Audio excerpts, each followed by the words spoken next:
He shuffled in, his gait slow and uncertain, the dull gleam of handcuffs binding his wrists. His head was bowed, a stark contrast to the once proud bearing he must have possessed, and his frame was impossibly thin, almost skeletal. The metallic chains clinked with each hesitant step, the sound echoing off the polished marble floors like a chilling funeral bell, each chime a mournful reminder of his shattered life. The jacket draped over his slumped shoulders, a faded, tattered thing, looked as though it had miraculously survived countless brutal wars, not just a few harsh winters. Beneath its worn exterior, glimpses of torn fabric hinted at what might have once been a military uniform, faded patches, loose threads, the ghostly outline of what had once signified purpose and belonging. His boots, however, told the real, unvarnished story of his existence. One sported a gaping hole so large that his sock, stained with rainwater and the grime of the streets, showed through. The other was held together precariously with strips of gray, peeling duct tape, a desperate testament to his struggle for survival. With every step, a distinct squeak of wet leather against concrete punctuated the silence. Arthur Peterson, 68 years old, no fixed address, arrested for disturbing the peace. His supposed crime? Simply seeking refuge from a violent thunderstorm, a torrential downpour that had dumped 3 inches of rain in 2 hours, by sleeping in the parking lot of Brenda's diner. Amidst rusted shopping carts and the pervasive smell of old grease mingling with motor oil, his sole desire had been to survive the night without drowning, without succumbing to the unforgiving elements. The courtroom felt unnervingly sterile, almost overtly hostile. Fluorescent lights buzzed relentlessly overhead, casting harsh, unforgiving shadows that exaggerated the gaunt hollowness of his cheeks, making him appear even more fragile. The air hung heavy with the pungent scent of disinfectant mixed with stale, old coffee. People in impeccably pressed suits, embodying an air of detached superiority, meticulously avoided eye contact, rustling papers louder than necessary, their casual movements a stark contrast to the gravity of the situation. He seemed too frail to pose any threat, too utterly invisible to be considered a person of consequence, too thoroughly broken to matter. But they were profoundly mistaken about that last part. If you believe no one should be treated this way, type justice below. Your voice truly matters. The prosecutor, a man named Mr. Sterling, adjusted his tie with an impatient flick, shuffling papers with an air that suggested he had far more important matters to attend to. The public defender hadn't even bothered to show up yet, a glaring testament to the low priority of this particular case. To everyone present, this was just another routine arrest, another nameless homeless veteran disrupting the peace, nothing that warranted special attention or undue concern. But Judge Olivia Hayes was not like everyone else. Seated at the front of the room, her expression habitually neutral, she read through the file with eyes trained by years of courtroom routine, flipping pages without undue haste. Then something made her pause. Her gaze froze, inexplicably drawn to the defendant's full name, Arthur James Peterson. Her body went rigid, a sudden, involuntary jolt. An old memory, one she had meticulously locked away like a painful scar, suddenly surfaced with crushing, overwhelming force. It was the name her son, Captain Daniel Hayes, had repeated countless times in emails sent from dusty, far-flung outposts, always followed by the same poignant, heartfelt phrase, "If it wasn't for him, Mom, I'd never have made it home." Daniel, a valiant staff sergeant, had been tragically killed by an IED 3 years after returning from deployment. But before his death, he had written with the profound admiration of a young soldier about a man who had saved his life in the field, a sergeant who was stubborn, quiet, and impossibly brave. She looked back at the defendant, his head still bowed, his eyes lost to some unseen torment, his shoulders curved in resignation. He was utterly unrecognizable, ravaged by time and hardship, and yet, unmistakably, it was him. Arthur, the hero of her son's stories.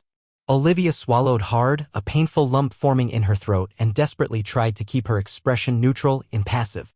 But the hand holding her pen trembled almost imperceptibly, a silent betrayer of her inner turmoil. The institutional coldness of the room, its stark, impersonal atmosphere, suddenly seemed absurd, almost obscene, in the face of this earth-shattering revelation. The hero who had saved her son, handcuffed and humiliated for seeking shelter from a relentless storm. The bailiff's booming voice cut through her thoughts, pulling her back to the harsh reality of the present. Docket number 847. State versus Arthur Peterson. Disturbing the peace, trespassing. Arthur sat motionless in the defendant's chair, a statue of quiet suffering. The fluorescent lights cast harsh, unflattering shadows across his weathered, gaunt face. His hands, calloused and scarred from years of unforgiving labor, perhaps even combat, rested flat on the table, their stillness a testament to a profound weariness. On his left forearm, barely visible through a tear in his sleeve, was an old, jagged, deep scar. Olivia recognized it immediately, a flash of recognition from Daniel's vivid descriptions. The scar on Sergeant Peterson's arm, Daniel had written, his words imbued with reverence, runs from his wrist to his elbow. He got it pulling me out of that burning Humvee. He says it doesn't hurt anymore, but I see him rub it when he thinks no one's looking. It reminds him, I think. The prosecutor droned on about vagrancy laws and repeat offenses, his voice a monotonous drone, devoid of empathy. Arthur didn't react, his face a blank mask of acceptance. He sat like a man who had already resigned himself to whatever fate the world decided to impose upon him, a silent martyr to circumstance. The faint sound of rain still echoed faintly through the building's windows, the remnants of the very storm that had driven him to seek shelter, to commit his crime. Olivia, her mind racing, wrote something on a small note, folded it carefully, and called a bailiff over. The order was clear, delivered with quiet authority. Take this to Attorney David Miller personally. Tell him it's urgent. The bailiff, sensing the unusual gravity of the request, left without question. Across the courtroom, Arthur lifted his eyes for just a brief second, his gaze meeting Olivia's. She wanted desperately to say something, anything, but she couldn't. Not here. Not yet. The prosecutor's voice grew sharper, more dismissive, dripping with disdain. Your Honor, we have a repeat offender here. Mr. Peterson has been cited multiple times for loitering, public intoxication, and now trespassing. The business owner of Brenda's Diner called police because customers were complaining about his presence. Arthur flinched almost imperceptibly at the word customers. A subtle tremor of pain. His fingers unconsciously touched the torn sleeve, tracing the scar beneath. The gesture was so small, so automatic, so ingrained, that only Olivia, her senses heightened by emotion, noticed it. The defendant was found sleeping between two dumpsters. The prosecutor continued, his voice dripping with condescension, painting a deliberately unflattering picture. Surrounded by empty bottles and disturbing paying customers trying to enjoy their meals. The lie hung in the air like smoke, thick and suffocating. There had been no bottles. The police report mentioned none, but Arthur said nothing. He had learned long ago that his word, the truth he carried, meant nothing against a badge and a pressed suit, against the ingrained prejudices of a society that had long forgotten him. A few people in the gallery whispered, their voices a low murmur of judgment. Someone's phone buzzed, an irritating disruption. A woman in the back row looked at Arthur with the kind of disgust reserved for things people step over on sidewalks, easily discarded and forgotten. The fluorescent light above flickered intermittently, casting shifting, unstable shadows that made everything feel precarious, teetering on the edge. The courtroom still smelled of industrial disinfectant and stale coffee. The air conditioning hummed too loudly, its monotonous drone almost drowning out the sound of Arthur's quiet, shallow breathing. He sat perfectly still, his military posture, though buried under years of defeat and hardship, still discernible, still holding him upright, a ghost of his former self. Furthermore, the prosecutor added with theatrical flair, his voice rising in dramatic indignation. Vagrancy of this nature creates a public health hazard and diminishes property values in the surrounding area. Olivia watched Arthur's face carefully. No anger, no defiance, just a profound, weary acceptance. The same quiet endurance that had once enabled him to drag wounded soldiers through treacherous minefields was now keeping him silent while strangers casually decided his fate, his future. You won't believe what happens next as a powerful attorney steps in. The public defender finally arrived, a harried figure 20 minutes late, his briefcase soaked from the rain, a testament to his hurried journey. He glanced at the file for maybe 30 seconds, a cursory scan, before standing. Your Honor, my client pleads no contest. We request time served and community service. No contest, Olivia thought, a pang of sorrow in her chest. Not even a fight. Arthur looked down at his hands, his gaze fixed on the table. The scar on his forearm caught the fluorescent light again, a faint, jagged line. Olivia remembered another line from Daniel's emails, words that resonated with aching clarity. Sergeant Peterson never complains about anything. Not the heat, not the food, not getting shot at. He just does what needs doing and moves on. I wish I was half as strong. The prosecutor smiled, sensing an easy victory, a swift conclusion to an inconvenient case. The state recommends 30 days county jail and a $1,000 fine, Your Honor. It's time to send a message that this behavior won't be tolerated. The gallery nodded approvingly, a silent chorus of agreement. Easy math. One less homeless person on the streets, one less problem to step around, to ignore. But then, the courtroom door opened with a sudden, resounding bang that made everyone in the room turn. A collective gasp rippling through the quiet. David Miller, attorney at law, announced a tall man in a meticulously tailored dark suit. His voice cutting through the room like a sharp blade, commanding instant attention. I'm here to represent Mr. Peterson. The prosecutor barely hid his sneer, his expression one of disbelief and annoyance. Last-minute representation, Your Honor. Highly irregular. Olivia's voice, however, was steady as steel, unwavering in its authority. Accept it. Proceed, Mr. Miller. David Miller wasn't just any lawyer. He was a name everyone in Houston knew, a formidable presence in high-profile cases that frequently made headlines. He didn't usually appear in cases like this in mundane disturbances of the peace, but he was here, clearly for a reason only Olivia fully understood, a quiet pact between them.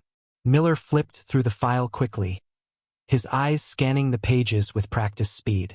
He asked simple, pointed questions, deftly bought time, and systematically challenged the prosecution's flimsy arguments. In minutes, with an almost effortless grace, he dismantled the prosecutor's case, using basic principles of humanity and legality. There's no trespassing, Miller stated calmly, his voice resonating with conviction. When there's no intent to steal or damage property, there's desperation, survival, and profound social abandonment. The prosecutor fought back, talking about repeat behavior, desperately trying to cling to his narrative. Miller countered, his voice gaining power. What repeats here isn't crime, it's neglect. The room fell silent, the weight of his words hanging heavy in the air. Meanwhile, Olivia kept her eyes fixed on Arthur. He remained distant, almost ethereal, as if he were somewhere else entirely, lost in the labyrinth of his own memories. He didn't seem to recognize Miller or even himself, his reflection perhaps too painful to acknowledge. But Miller, astute and perceptive, was beginning to suspect something. This man wasn't just any homeless veteran. There was something in his posture, even in his weakened state, a flicker of inherent discipline, a buried dignity that had survived years of abandonment and hardship. During a brief recess, Miller approached Olivia in the hallway, his expression questioning. Now tell me who he really is. Olivia hesitated for a moment, then spoke quietly, her voice tinged with a profound reverence. The man who saved my son's life. Miller stared at her for several seconds, his eyes widening in understanding, then nodded slowly, without looking back, a silent acknowledgement of the immense gravity of her words. Then we're not letting this slide as just another case, he affirmed, his voice resolute, a promise of unwavering advocacy. Back in the courtroom, Olivia made a decision that went against every protocol she knew, every rule of judicial conduct. She stood up, stepped down from the bench, her black robe flowing around her, and walked slowly toward Arthur. The entire room went silent, a collective intake of breath. Judges simply didn't leave their seats during proceedings, especially not in such a high-stakes, emotional moment. She stopped 3 feet from him. Arthur looked up, his eyes clouded with confusion, perhaps a flicker of fear. Olivia reached into her robe pocket and pulled out something small, something precious. A set of dog tags, tarnished with age, worn smooth by time and memory. She placed them gently on the table in front of him, the soft metallic clink echoing in the hushed room. "These belong to Staff Sergeant Daniel Hayes," she said quietly. Her voice choked with emotion, so only Arthur could hear. "He wanted you to have them." Arthur stared at the tags, his gaze fixed on the small metal pieces. His hand trembled uncontrollably as he slowly reached for them. When his fingers finally touched the cool metal, his breathing changed, a ragged gasp, a profound shift. The courtroom watched in absolute, stunned silence as this broken man, this forgotten hero, held the tags against his chest, clutching them as if they were the most precious objects in the world. Olivia returned to her seat, her face impassive once more, but her eyes shimmering with unshed tears. No one spoke, no one moved. Arthur closed his eyes, and for the first time in years, surrounded by strangers, he wasn't alone. Not a sound, yet the very atmosphere of the room shifted, crackled with an unseen energy. You won't believe the revelation that shocks everyone. What happened next wasn't supposed to happen in a routine disturbing the peace case. David Miller stood, addressing the court with the gravity of a man about to rewrite history, to correct a profound injustice. "Your Honor," he began, his voice ringing with authority, "I request permission to present evidence regarding the true identity and service record of Arthur James Peterson." He placed a thick folder on the table, its contents a bombshell that no one expected to see in that courtroom. Pentagon letterhead, classified mission reports, commendation records that had been tragically buried in military bureaucracy for over a decade, lost to the system. "Arthur Peterson," Miller began, his voice building in power, "didn't just serve his country. He prevented the deaths of at least 6 American soldiers during an IED attack in Kandahar Province, Afghanistan, in 2009. The prosecutor's confident expression began to crack, his carefully constructed composure unraveling. The gallery leaned forward, utterly captivated. Miller read from an official military report, his voice clear and resonant. Sergeant Peterson remained in position under heavy fire after ensuring the evacuation of 3 wounded soldiers. His voluntary decision to stay provided crucial time for squad reorganization and prevented additional casualties. The silence in the room was absolute, a profound stillness. You couldn't hear papers rustling or shoes shuffling anymore. Only the quiet, steady cadence of Miller's voice. "Furthermore," Miller continued, his voice rising, imbued with a righteous indignation, "Sergeant Peterson was recommended for the Bronze Star and Purple Heart, but the paperwork was lost in a bureaucratic transfer. He was medically discharged due to PTSD and traumatic brain injury, then forgotten by the very system he so honorably served." Olivia's voice was firm, but her eyes were brimming with tears, a silent testament to the raw emotion of the moment. "What we have here isn't just a case. It's a portrait of systemic failure. A man who served with honor, who was forgotten through administrative errors, and who now, ironically, sits in this defendant's chair when he should be receiving honors, commendations for his selfless bravery." She gestured toward the back of the courtroom. 2 military officers, solemn and dignified, entered. One carried a small blue box, its contents a beacon of long-delayed recognition. Inside it, nestled on velvet, lay a Purple Heart, an honor delayed by 15 excruciating years.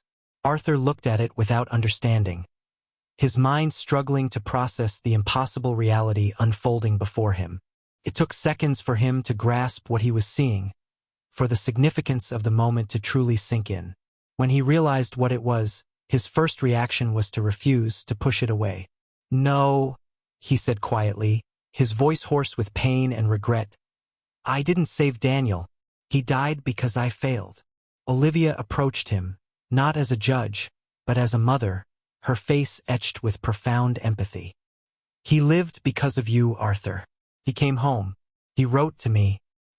He described you as the bravest man he'd ever known, and he asked me to find you if anything ever happened to him." Arthur didn't respond. He just cried, "Great," heaving sobs that racked his thin frame, tears streaming down his weathered cheeks. And in that courtroom, which had only ever seen him as a trespasser, a problem to be disposed of, everyone stood up. The prosecutor, the court clerk, the officers, the people in the gallery. No one said anything. No one needed to. The unspoken reverence filled the space. Miller's voice, steady and clear, filled the silence. The evidence shows that Arthur Peterson single-handedly saved 6 lives, including that of Staff Sergeant Daniel Hayes, who lived for 3 additional years because of this man's courage.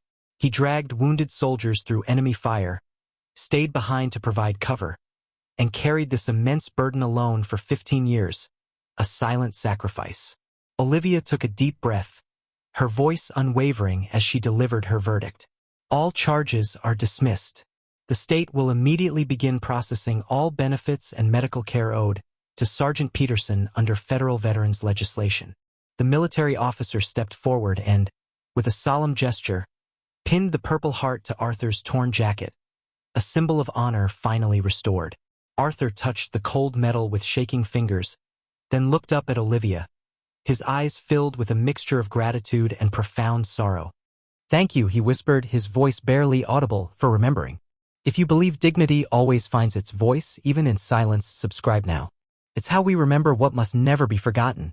What should have been just administrative paperwork became a moment of historical reparation, a powerful act of justice. Arthur was called back to the courthouse the following week, but this time not as a defendant, but as an honoree. The courtroom wasn't packed like before, there was no curious crowd or hurried journalists, only a select few. It was a more contained, intimate environment filled with a quiet sense of reverence. David Miller stood beside him, a pillar of support, along with 2 officers from the Houston VA, now dressed in ceremonial uniforms, their presence adding to the solemnity of the occasion. And Olivia, from her position as judge, could no longer hide what she felt, the profound connection that transcended her judicial role. She wasn't just a judge, she was Daniel's mother, a woman who carried the same debt the country owed this man. Arthur entered wearing new clothes, a simple, clean suit, his beard neatly trimmed, his body still slightly bent, not from age, but from the immense weight of the past, a burden that was finally, miraculously, beginning to lift. He was called to the center of the room. One of the officers read in a firm, clear voice, "For proven bravery in combat, conduct involving personal risk, and direct contribution to the survival of members of the armed forces. The United States Army posthumously awards the Bronze Star to Sergeant Arthur James Peterson." The small blue box was opened and the metal gleamed under the courtroom lights, a dazzling beacon of recognition. But Arthur didn't move. He looked at the decoration like someone seeing a broken mirror, reflecting a past he couldn't reconcile. He breathed deeply and spoke with a broken voice, raw with emotion. "I don't deserve this. He died." The silence was immediate, heavy with unspoken understanding. Miller approached, placed a comforting hand on his shoulder. "But he lived long enough to come home, to write to thank you and to tell a mother that you were the reason he still had hope, Sergeant." Olivia stood up, stepped down from the bench, her face resolute. "Death doesn't erase what was saved, Sergeant. You gave my son time, precious time, and you gave our family more than words can explain." Arthur squeezed his eyes shut, tears finally overflowing, a sob escaping his lips. He still carried guilt like someone carrying an old rifle, a familiar, heavy burden. "I just did what anyone would do," he said in almost a whisper, his voice laden with humility. The officer handed him the medal. Arthur held it with both hands, unsure whether to wear it or simply gaze at it. Finally, he closed his eyes and pressed his forehead against it, a silent communion with the past. "Thank you," he said with difficulty, his voice choked with emotion, "for not forgetting me completely." The next gesture didn't come from Olivia or from the military officers. It came from the prosecutor, Mr. Sterling. He stood up, straightened his posture, and with a solemn, respectful demeanor, saluted. The entire room followed, not from protocol, but from a spontaneous, profound respect, a recognition of true heroism. Outside, the rain had stopped. Sunlight streamed through the courthouse windows, casting long, hopeful shadows across the floor. Arthur walked out slowly, the medal pinned to his chest, a testament to his valor. Miller walked beside him, a silent guardian. For the first time in 15 years, he wasn't walking alone. Some heroes don't wear their medals, but sometimes the medals find them anyway, a testament to their enduring legacy. If you typed justice earlier, thank you. If you subscribed, welcome. And if the story moved you, we stand together, even in silence, remembering what must never be forgotten.